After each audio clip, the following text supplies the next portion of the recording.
구독자분께서 질문하신 그 질문에 대한 답 영상이 되겠습니다. 자, 질문글은 사각형이나 직선인 형태의 모서리 부분을 둥글게 깎아서 필렛 형상의 모양으로 잡는데 잘 안 되더라, 이런 질문이셨는데요. 제가 이 질문에 대한 답을 한번 그려보도록 하겠습니다. 일단 저는 그림을 그릴 때는 투시를 없애는 편이기 때문에 카메라에서 패러렐 프로젝션 켜주시고, 시선 방향은 탑으로 바꿔주시고, 사람은 지우고 시작하도록 하겠습니다. 먼저 가로 세로 길이 값이 3000인 사각형을 하나 그리고 그 끝에 모서리를 둥글게 반지름 500으로 한번 깎아 볼 텐데요. 사각형 그리기로 시작점 지정하고 가로 3000, 세로 3000 이런 형태의 그림을 그린 다음에 이 모서리를 둥글게 깎으려면 호로 그리셔도 되고요, 원으로 그리신 다음에 지우개로 지우셔도 됩니다.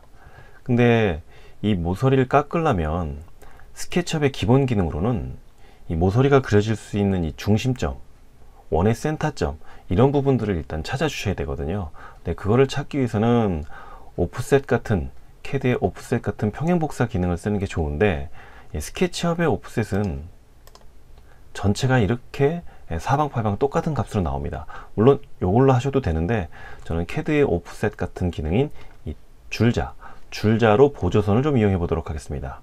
자, 줄자 명령어를 클릭하고 선분의 중간이나 한 중간 언저리쯤 클릭해서 잡아당기세요. 그러면 이렇게 평행복사가 됩니다.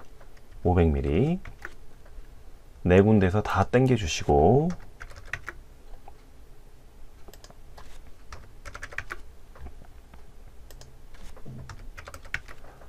다음은 이제 서클로 그림을 그리셔야 되는데, 아마 서클을 그릴 때 잘못 그리셨던 것 같아요. 자, 왜 그러냐면 스케치업에서 원은 완벽한 원이 아니고 이렇게 모서리가 각지게 그려지는 원입니다.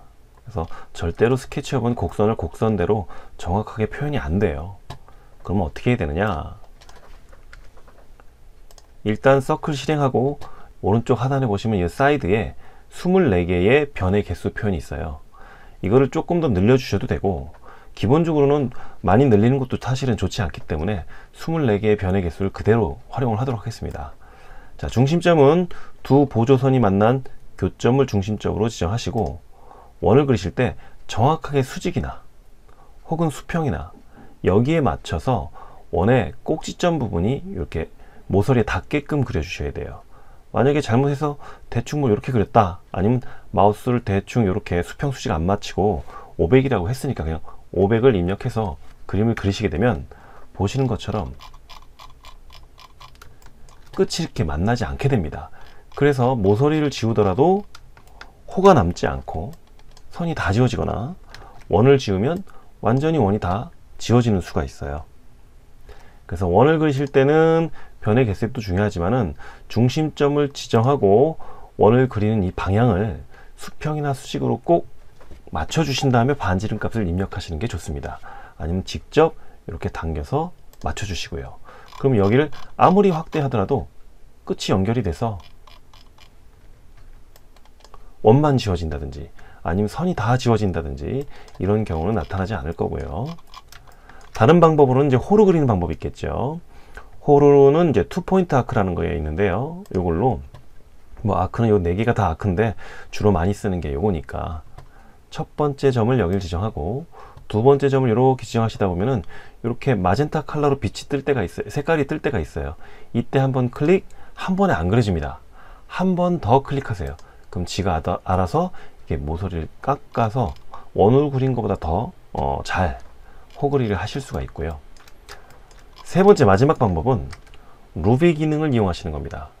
루비 기능이라는 것은 지금 여기 보시면 요런 툴바 보이시죠? 이 툴바가 이제 플러그인 같은 그런 기능인데, 거기 이제 루비라는 것이 있어요. 이 루비 기능은 스케치업에 있는 기능은 아니지만 스케치업에 추가를 해서 기능을 확장할 수 있는 그런 프로그램 기능이 되겠습니다. 자, 메뉴에서 윈도우 누르시고 익스텐션 웨어하우스 누르시면은 이렇게 뭔가 명령어들이 쭉 나타날 거고, 그 명령어들이 있는 기능들 혹은 앱들을 추가할 수가 있어요. 여기서 이제 필렛이라고 한번 입력해 볼게요. 그리고 검색을 해보면 몇 가지 기능이 이렇게 나타납니다. 그래서 여기는 3D에서 모서리를 코너로 둥글게 깎아주는 기능이라든지 뭐 이런 것들이 좀 있는데, 자, 버전은 제가 2017을 쓰고 있는 관계로 2020 끄고 19 쓰고 18 끄고 그 아래 버전들 검색할 거고요.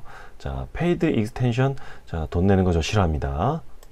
무료로 쓸 수 있는 거 이렇게 검색을 하시면 몇 개 안 남을 거예요. 그 중에 지금 제가 이 위에 설치해서 쓰고 있는 기능이 바로 요겁니다. 1001빗 툴스. 그래서 요걸 눌러서 설치를 하시면 이런 툴바들을 사용하실 수 있게 됩니다. 물론 2D의 필렛과 챔퍼, 모서리 연결 뿐만 아니라 뭐 어레이 같은 기능들, 그 다음에 건축에서 필요한 계단이나 뭐 개구부를 만들거나 이런 기능들이 있는데, 이런 것들을 다 설명드리진 않겠고 오늘은 필렛만 설명드릴게요. 자, 이 필렛 명령어 딱 클릭하시고 선분 2개를 선택합니다. 그 사이에 들어갈 반지름 값을 입력하시고 확인 누르시면 이렇게 좀 더 쉽고 간단하게 모서리를 깎으실 수도 있습니다. 이와 같은 방법으로 필렛을, 모서리를 둥글게 깎아 보시면 되겠습니다.